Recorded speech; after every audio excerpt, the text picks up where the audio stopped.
नहीं जा रही, जहाँ भगवान की अविरल भक्ति और मुक्ति का साधन हो।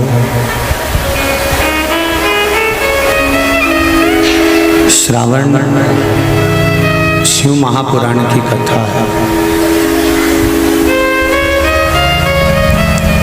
और वो भी ऑनलाइन कुबेरेश्वर बाबा की धरा से अपन सब श्रवण कर रहे हैं, अपने अपने घरों में रहकर, अपने अपने टीवी चैनल के माध्यम से, मोबाइल के माध्यम से।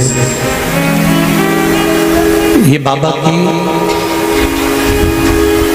पुण्यमय आनंदमय शिव कथा है। शंभु शरण पड़ी मांगू घड़ी घड़ी दुख काटो दया करी निदर्शन आपो। शंभु शरण पड़ी मांगो घड़ी दुख काटो दया करी निदर्शन आपो। शिव कृपा से हमको प्राप्त हो।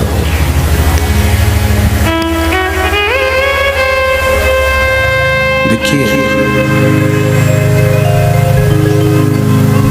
मृत्यु लोक में जन्म मिल जाना, हमारा जन्म हो जाना और जन्म लेने के बाद भी हम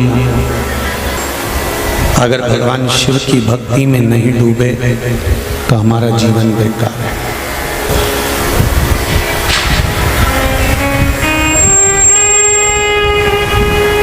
क्यों सावन का महीना आता है, क्यों भादो का महीना, क्यों कुंवार का महीना, क्यों कार्तिक का महीना आता है?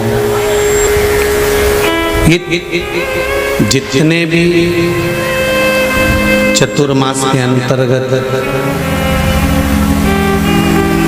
4 महीने हमको जो प्राप्त होते हैं, ये चतुर्मास के प्रारंभ का जो श्रावण का महीना होता है, ये हमारी कई योनियों को समाप्त कर कर परमात्मा के चरणारविंद में स्थान प्रदान कर देता है। फिर हमारा बार बार जन्म नहीं होता, हम भगवान शंकर के कैलाश धाम पर जाकर सदा सदा विराजमान हो जाते हैं। सदा सदा का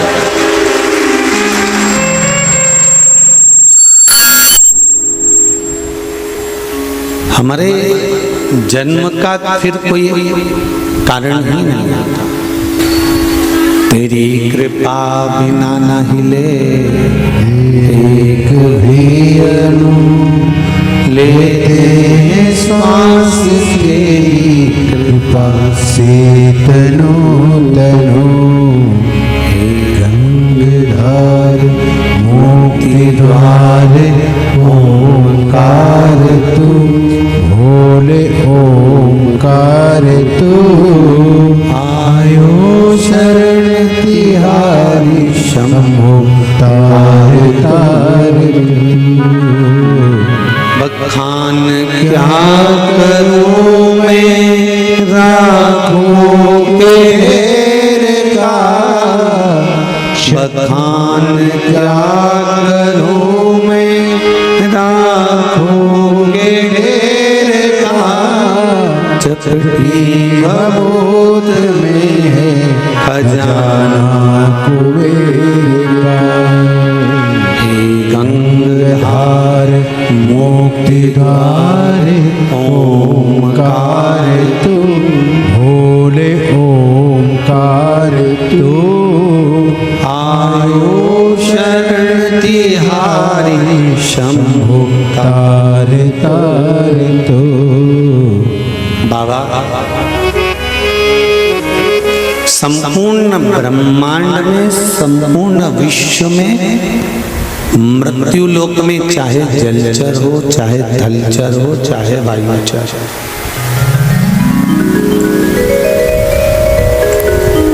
यदि भूल से भी भगवान शंकर की आराधना कर लेते हैं, भूल से,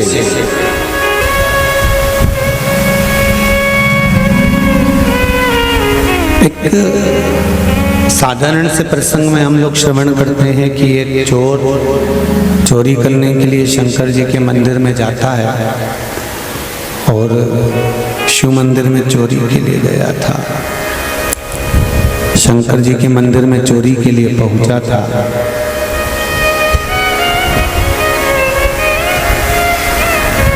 जलाधारी को निकालने के लिए कोई स्टूल या कोई टेबल उसको नहीं मिली, गला पकड़ रहा है,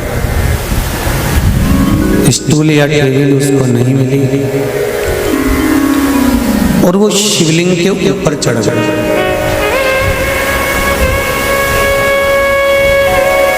भगवान शंकर के ऊपर चढ़कर जलाधारी को खोल रहा है, निकाल रहा है। शंकर भगवान प्रकट हो जाते हैं और उसको वर देकर चले जाते हैं।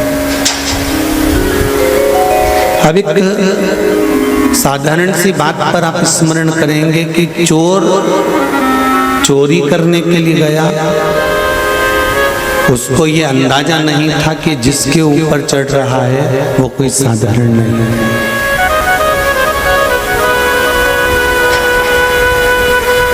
अंदाजा कब लगता है? जब हमको कुछ प्राप्त हो जाता, जब हमको कुछ मिल गया तब हमको अंदाजा लगा कि यहाँ से हमें प्राप्त हुआ है।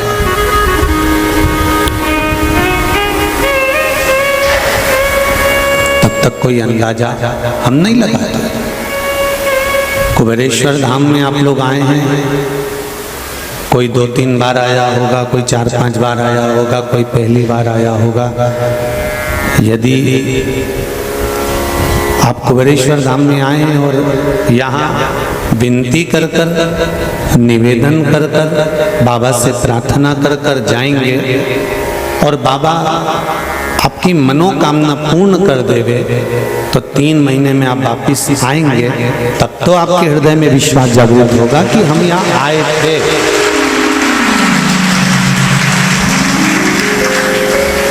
तब तो विश्वास जागेगा कि हम यहाँ पहुंचे थे और बाबा ने हमारी सुनी और आए चले गए। इसीलिए कहते हैं एक होती है प्रार्थना और एक होता है ध्यान।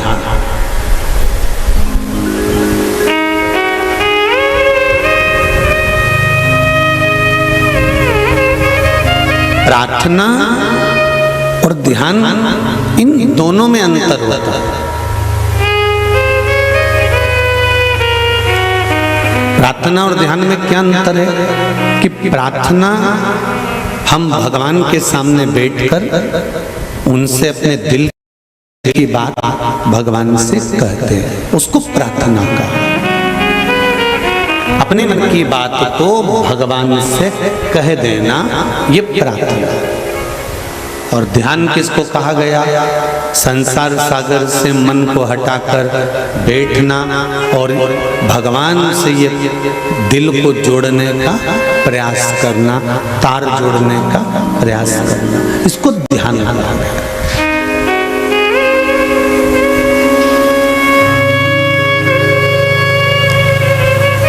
श्री उद्धव जी महाराज ने गोपियों को ये बात कही थी कि तुम गोपियों में कितनी गोपी हैं जो भगवान कृष्ण का ध्यान करती हैं। आप में से कितनी गोपियां हैं जो भगवान कृष्ण का ध्यान करती हैं?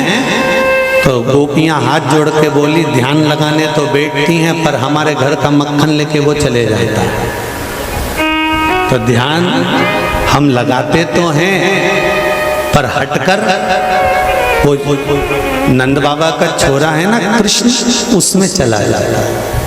हम बैठते तो हैं ध्यान लगाने के लिए हम बैठे, नेत्र बंद भी कर लिया, साधना भी कर ली।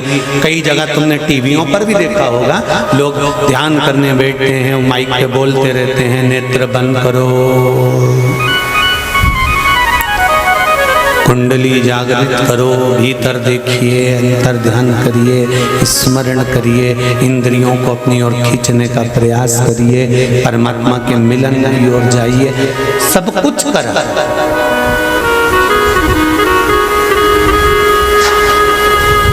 प्रार्थना और ध्यान में अंतर केवल एक है। प्रार्थना में भगवान के सामने बैठकर अपने दिल की बात कही जाती है, और ध्यान में भगवान भले सामने ना हो, बैठकर इस हृदय के तार को संसार से हटाकर परमात्मा की ओर ले जाया जाता है। तो गोपियां कहती हैं हम बहुत प्रयास करते हैं इस मन को परमात्मा तक ले जाने का, पर नंद बाबा का छोरा हमारे ध्यान लगाने ही नहीं देता। तो उद्धव जी ने कहा फिर तुम क्या करती हो? तो भगवान कृष्ण की बात को गोपियों ने कहा।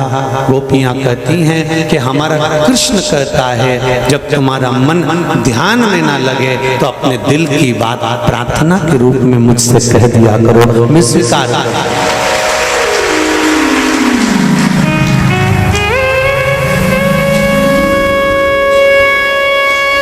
तुम अपने मन की बात मेरे से कहो, मैं स्वीकार करूंगा। तुम अपने दिल की बात मुझसे कहो, मैं स्वीकार करूंगा। हम प्रार्थना के माध्यम से भगवान से अपने दिल की बात ही तो कहते हैं, अपने हृदय की बात ही तो कहते हैं।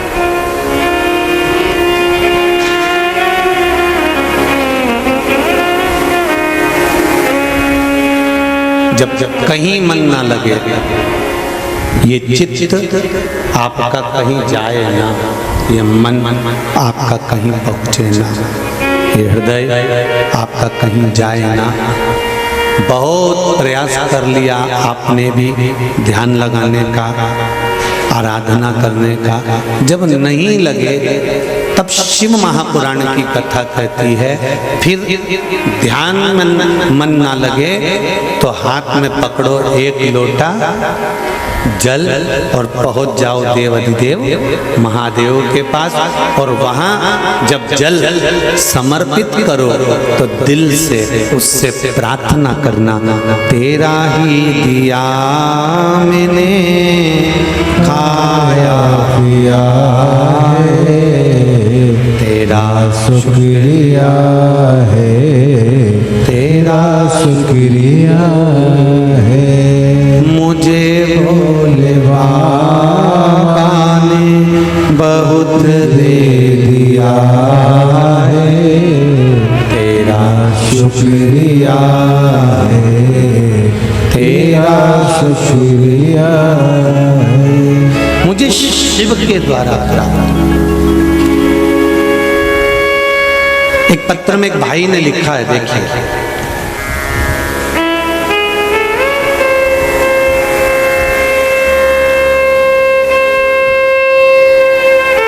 श्री अशोक गिरी गोस्वामी, स्थान कोलार रोड, कहना कुंज, फेस नंबर 2, भोपाल। आप ही ने लिखा, दोनों हाथ हिला दो एक बार। अच्छा, पीछे बैठे हैं क्या? अशोक गिरी जी जहां बैठे हो हाथ हिला तो जरा एक बार, दिख जाओगे। अच्छा, बिल्कुल पीछे, ठीक है, दिख गए, दिख गए, ठीक है, हाँ दिख गए बाबू, ऐसे हाथ हिला दो एक बार, हाँ ठीक है। हर हर महादेव। गुरुदेव, कुबेरेश्वर धाम की क्या महिमा बताऊं, जितना भी बताऊं मेरे लिए तो बहुत कम है। जब भी कुबेरेश्वर धाम आता हूँ बाबा मुझे खाली हाथ नहीं जाने देते। जब भी आया हूँ बाबा ने मुझे कुछ ना कुछ दिया है। उन्होंने अपने दरबार से मुझे खाली हाथ नहीं लौटाया है। अब तो मेरा उनके साथ पिता और पुत्र जैसा संबंध हो गया। बहुत बहुत धन्यवाद। अब तो मैं पिता के पास कुछ ना कुछ लालच से पहुंच ही जाता हूं, जैसा मानो एक लालच सा आ गया है। आज मैं फिर बाबा से मांगने बाबा के दरबार आ गया हूं। आज मैं 3 महीने में 5वीं बार बाबा के दरबार को प्रणाम करने के लिए पहुंचा। लाइन भी लिखी है, तेरा ही दिया मैंने खाया पिया है, तेरा शुक्रिया है, तेरा शुक्रिया है। ये बैठो बैठो। शिव कृपा होती ही कुछ है, उसकी कृपा बिना कुछ भी नहीं। माइक चेंज कराया क्या, आवाज पकड़ रहा है। उसकी कृपा बिना कुछ भी नहीं हो सकता। अगर उसने बुलाया है आपको, आमंत्रित करा है उसने आपको, यदि आपको आमंत्रित करा बुलाया तो कुछ देने के लिए ही बुलाया होगा। खाली नहीं जाओगे कुबेरेश्वर बाबा के दरबार में, निश्चित है। बस ये जरूर है कि ये कथा ऑनलाइन है, अपने घरों पर सुनो, मोबाइल पर सुनो, आस्था चैनल पर सुनो, क्योंकि पानी भी आता है कथा के मध्य में। ऐसा नहीं है, जिस जगह से व्यासपीठ से कथा चल रही है, इसको कुबेरेश्वर बाबा का स्मरण कर कर सुनो, धारण कर। जब यहाँ से जाओ तो बाबा से निवेदन कर कर जाना कि बाबा सुना है हमने कि तू 3 महीने में वापिस बुला लेता है, इसलिए तेरे दरबार में आए हैं कि तू कृपा करेगा तो हम वापिस। तेरा ही दिया मैंने खाया पिया है, तेरा शुक्रिया है, तेरा शुक्रिया है। मुझ में माँ ने बहुत दे दिया है, तेरा शुक्रिया है, तेरा शुक्रिया है।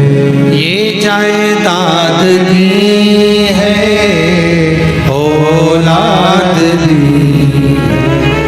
मुसीबत में हर वक्त इमदाद दी है।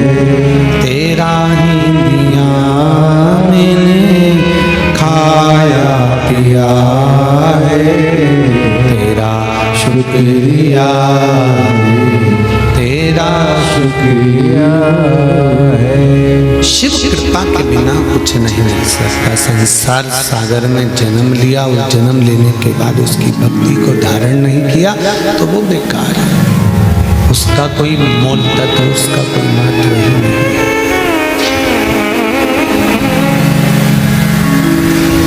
महाराजा शिव कथा कर रही है, प्रार्थना दिल की बात देवाधिदेव महादेव से कह रहे हैं। ये प्रार्थना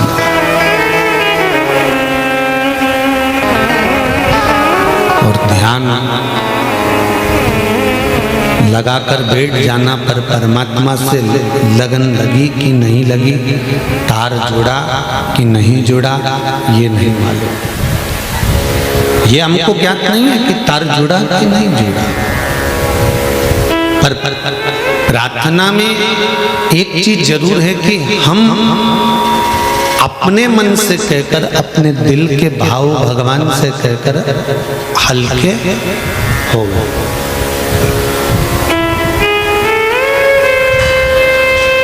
दिन भर की जो बात होती है ना, दिन भर का जो भाव होता है, पत्नी अपने पति से कह देती है। क्यों कहती है? पति उसको चिल्लाता है तो जरा जरा सी बात मुझे मत बताया कर, बोलो सही है कि गलत है। पति चिल्लाता है कि तू जरा जरा सी बात मुझे मत बताया कर, जरा जरा सा बात का टेंशन मुझे मत दिया कर, जरा जरा सी बात को लेकर मत बैठा कर, जरा जरा सी बात मुझसे मत कहा कर। पर जिसको वो ज्यादा मानती है, जिसको वो ज्यादा जानती है, जिसके प्रति वो पूर्ण समर्पित होती है, क्या वो उससे अपने दिल की बात नहीं कह सकती? अरे बोलो तो जम के, कह सकती है ना। तो पति का क्या फर्ज है? सुने,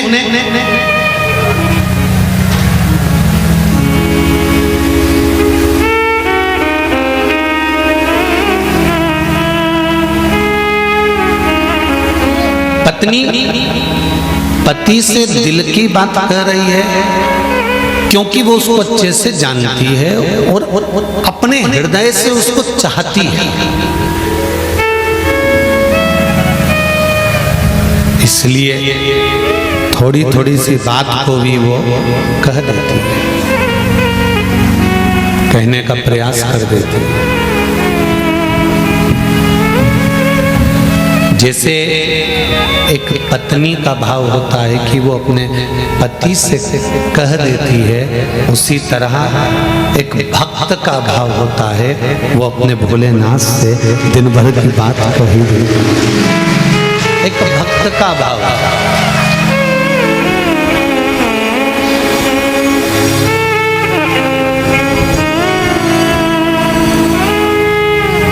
महाराज,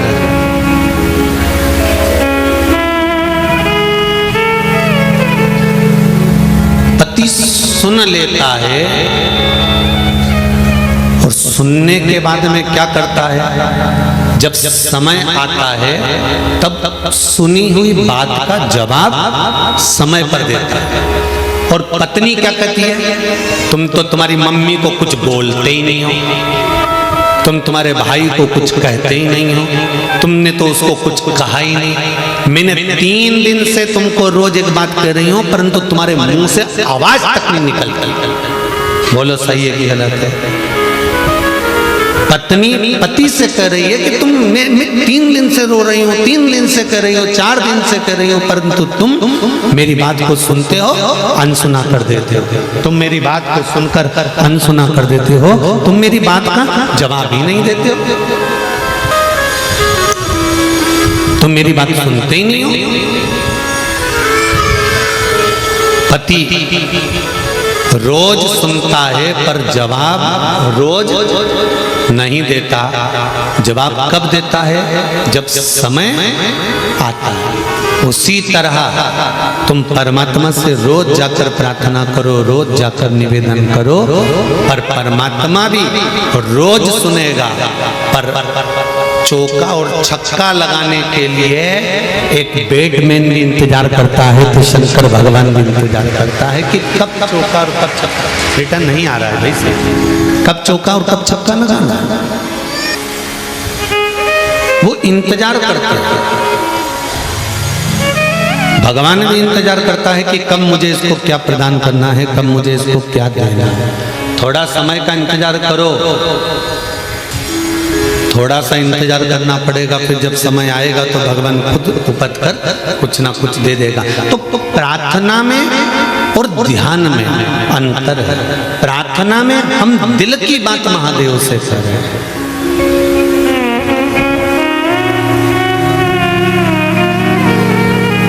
प्रार्थना में हम दिल की बात, हृदय की बात भगवान देवाधिदेव महादेव से कह रहे हैं।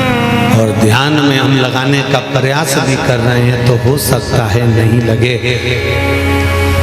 ध्यान नहीं लगा, परमात्मा नहीं मिला, पर प्रार्थना में कहकर छोड़ दिया, प्रार्थना में कहकर दूर हट गए।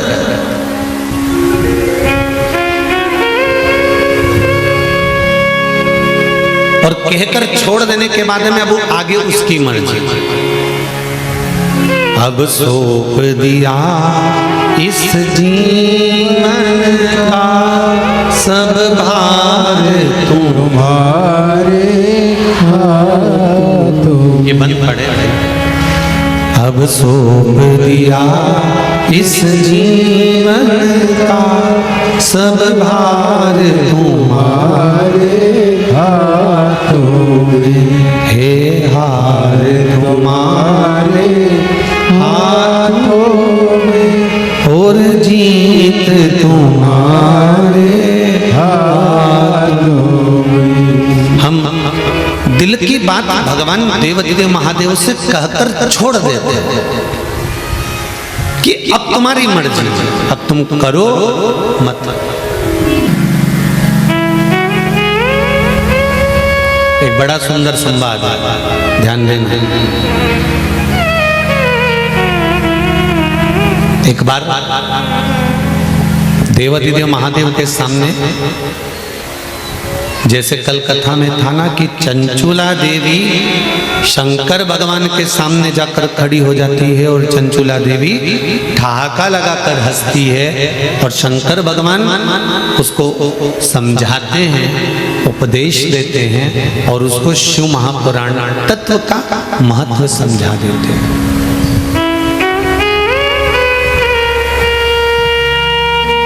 उसी तरह जिस नंदी पर भगवान शंकर बैठकर जाते हैं, उस नंदी की धर्म पत्नी जिसका नाम है सुयशा। नंदी की धर्म पत्नी का नाम क्या है? सुयशा।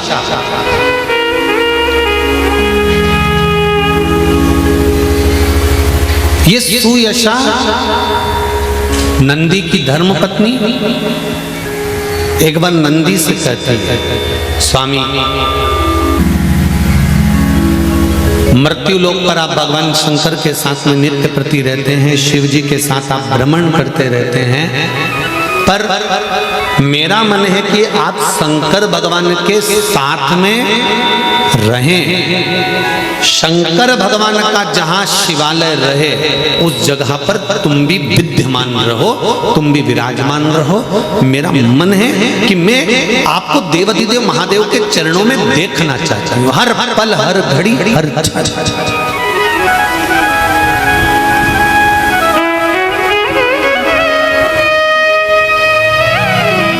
देखिए, श्रावण शिव महापुराण के महत्व को समझिएगा जरा।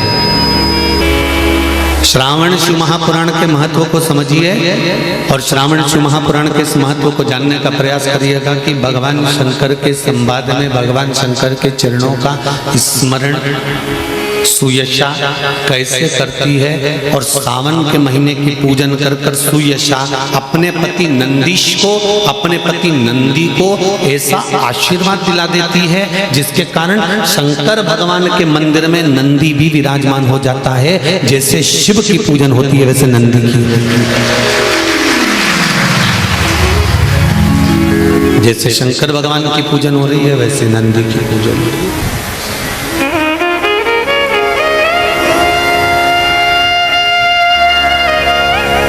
भगवान की आरती में एक लाइन आती है, काशी में विश्वनाथ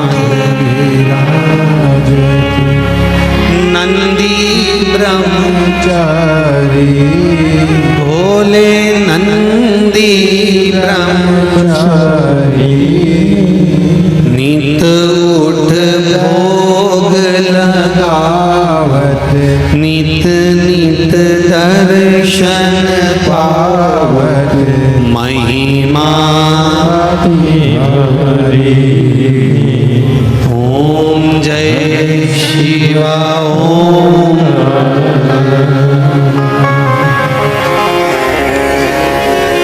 ध्यान दीजिए जरा, कल कथा में कहा था आधा भार पति उठाता है और आधा भार, जम के बोलो, धर्म पत्नी उठाती है। आधा भार पति उठा रहा है, आधा भार धर्म पत्नी उठा रही है। पति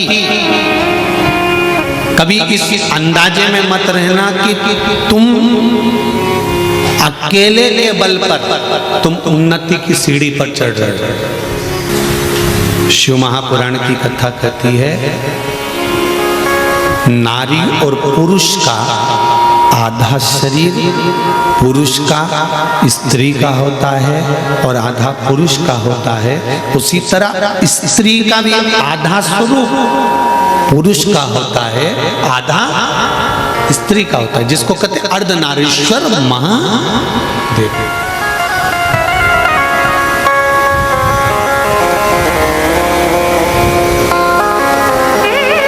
आधा भार नारी उठा रही है, आधा भार पुरुष उठा रहा है, आधा भार पति उठा रहा है, आधा पत्नी उठा रही है।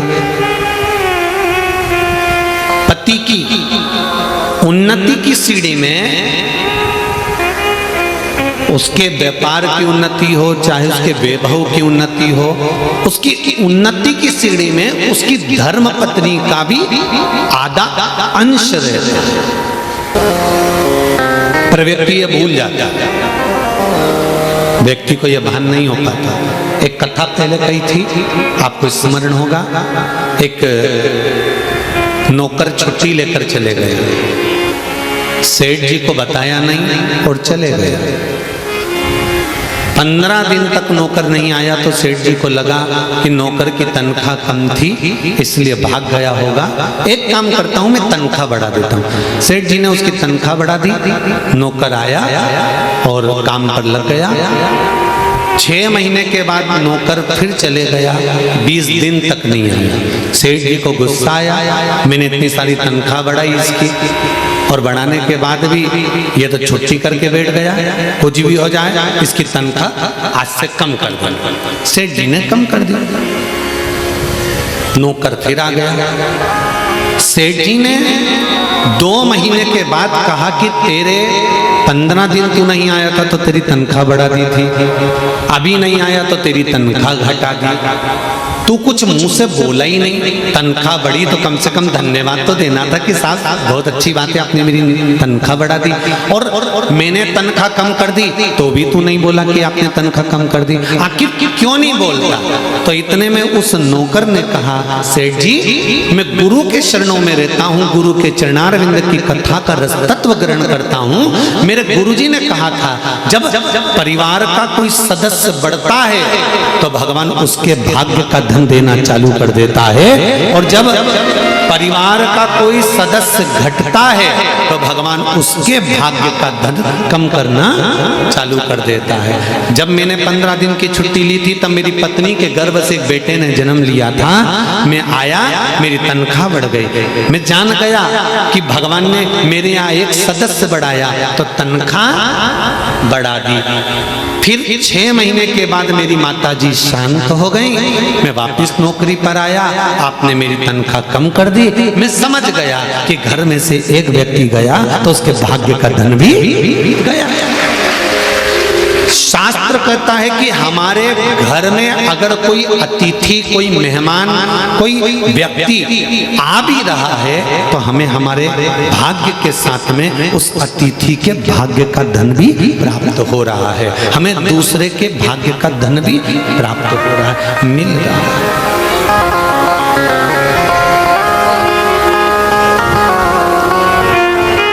पति ये ना सोचे,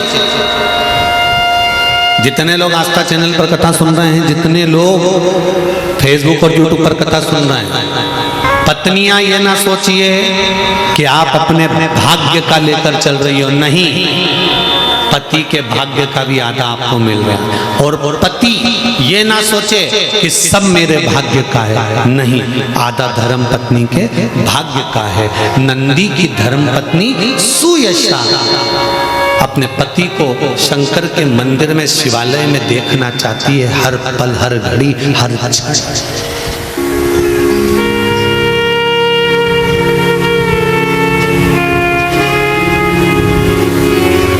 मेरा विश्वास कहता है दुनिया की कोई धर्म पत्नी ऐसी नहीं होगी जो पति को मैं खाने में देखना पसंद करेगी। दुनिया की कोई पत्नी ऐसी नहीं होगी जो पति को मदिरा की दुकान पर देखना पसंद करेगी।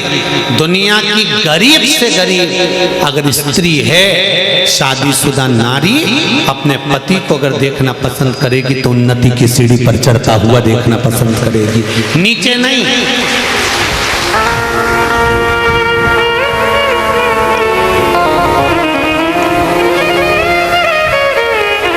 धर्मात्मा धर्मपत्नी पति को सत्संग में, मंदिर में, देवालय में, अनुष्ठान में, पूजन में, पाठ में, यज्ञ में, अनुष्ठानों में बैठा देखकर प्रसन्न होती है। और वो तो कहीं कहीं की ऐसी जगदम्बा होती हैं जिनका पति अगर पूजन करने जाए, मंदिर जाए, तो जगदम्बा का मुंह फूल जाता है। तुम्हें जब देखो जब मंदिर, जब देखो जब कथा, जब देखो जब सत्संग, जब देखो जब सीओ, जब देखो जब यहाँ, जब देखो जब उज्जैन, जब देखो जब ओमकारेश्वर, जब देखो जब केदारनाथ। कभी मुझको लेकर गोवा तो गए नहीं।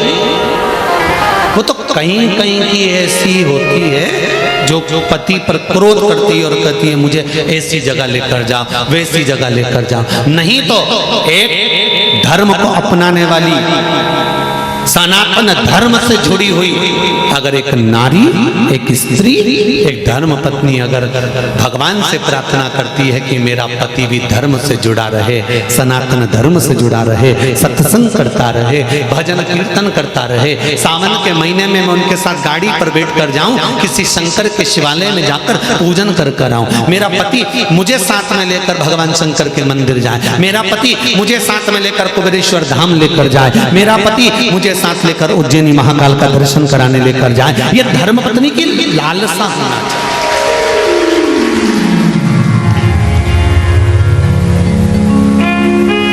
वो तो कहीं कहीं की होती है ऐसी, हम सबकी नहीं कह रहे हो। वो तो कहीं कहीं की एक भारी होती है जिसको पूजन पाठ से कोई मतलब नहीं होता। उसको पूजन पाठ से कब मतलब होता है? जब उसके शरीर में कोई भारी रोग हो गया, तब कहेगी अब मैं भगवान के मंदिर जाऊंगी। ये उसी में का हाल है जिसके मुंह में बत्ती सी नहीं होती। चने खाना है तो पहले बत्ती सी फिट करता है, फिर जम के तो बोलो, चने खाता है उसके बाद फिर निकाल के रख देता है। चने खाना है तब बत्ती सी लगाई और चने खा लिए, बत्ती सी फिर ब्रश से घिस के पानी के कटोरे में फ्रिज में धर दे। ये उसी में के लोग हैं। जब भगवान से काम पड़ता है, शरीर में रोग आ गया, बीमारी आ गई, कोई टेंशन आ गया, कोई घाटा लग गया, कोई दुख आ गया, तो ये बत्ती सी नहीं लगाए चने खाते समय फिर निकाल के रख दें। दुनिया के लोग ऐसे ही हैं। जब तकलीफ आती है तब महादेव के चरणों में जाकर खड़े हो जाते हैं और काम निकला महादेव को, काम निकला फिर बोल काम समा फिर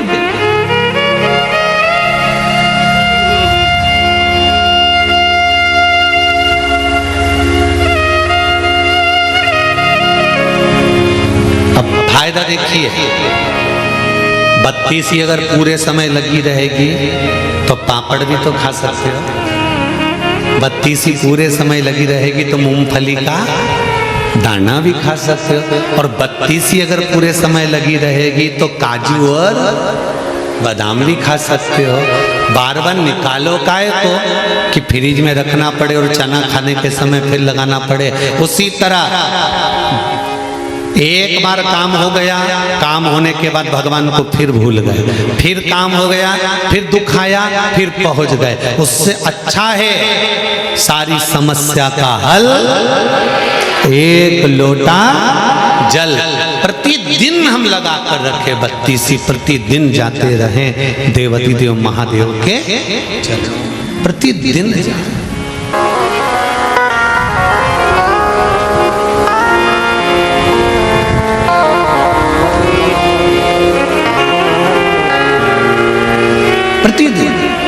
अरे भर लाई मटकिया में शिव नाम की, भर लाई मटकिया में शिव नाम की, भर लाई गगरिया में शिव नाम की, भर लाई गगरिया में शिव नाम की, भर लाई गगरिया में शिव नाम की, भर लाई गगरिया में शिव नाम की, भर लाई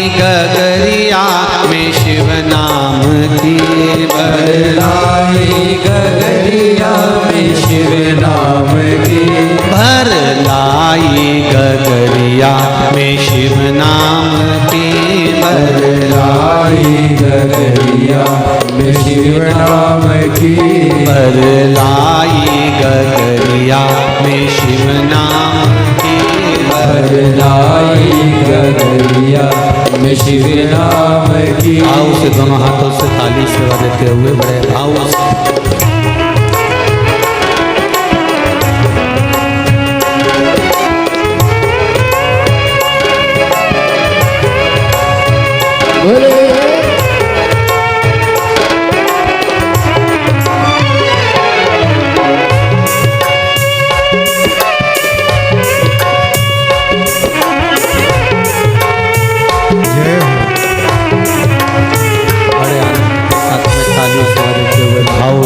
भक्ति से आनंद के साथ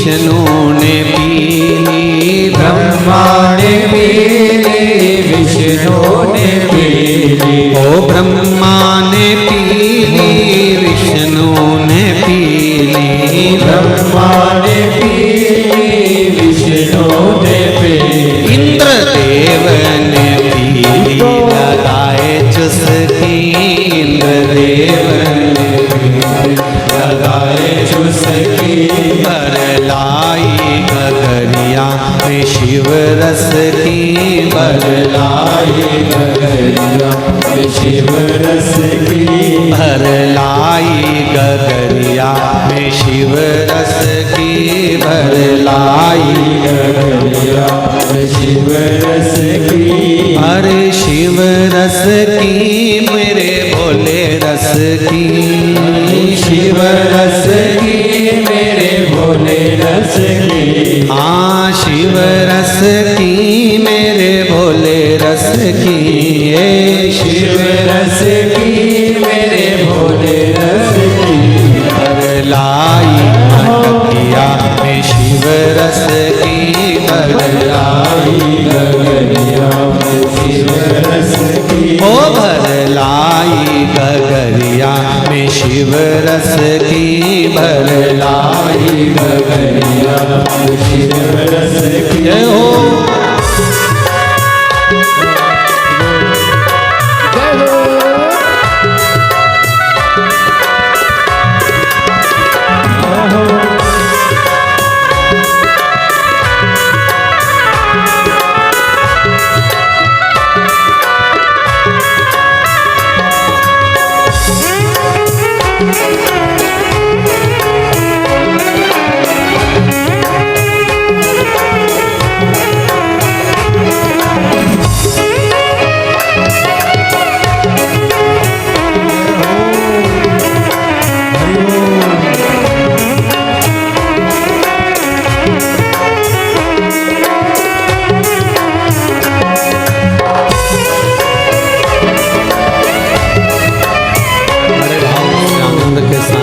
ताली सेवा देते हुए बड़े भाव से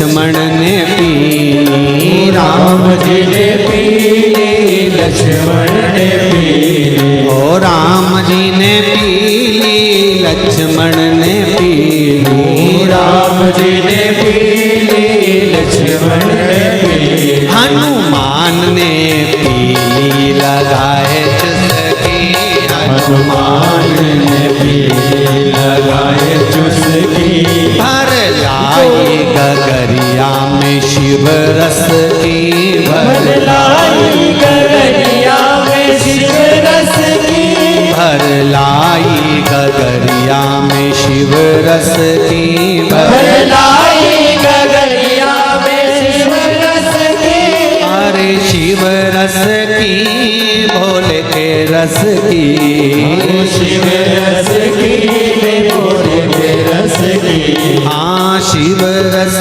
की भोले के रस की, शिव रस की भोले के रस की, भर लाई गगरिया में शिव रस की, भर लाई गगरिया में शिव रस की, भर लाई गगरिया में शिव रस की, भर लाई गगरिया में शिव रस की। जय हो।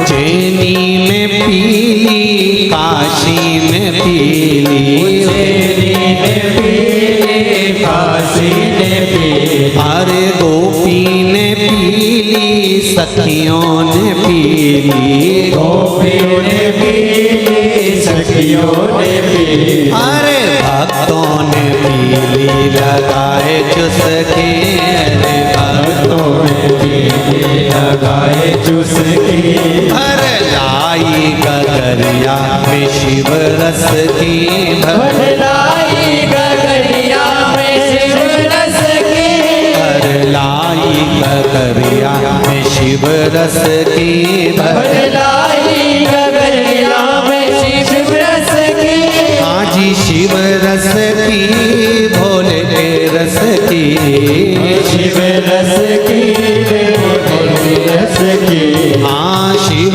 रस की भोले के रस की, शिव रस की भोले के रस की, भर लाई गगरिया में शिव रस की, भर लाई गगरिया में शिव रस की, भर लाई गगरिया में शिव रस की, भर लाई गगरिया में शिव रस की, भर लाई गगरिया में शिव रस की, भर लाई गगरिया में शिव रस की, भर लाई गगरिया में शिव रस की, भर लाई गगरिया में शिव रस की, भर लाई गगरिया में शिव रस की, भर लाई गगरिया में शिव रस की। हार हार महादेव भगवान शिव की कथा कर शंकर का नूतन कराया।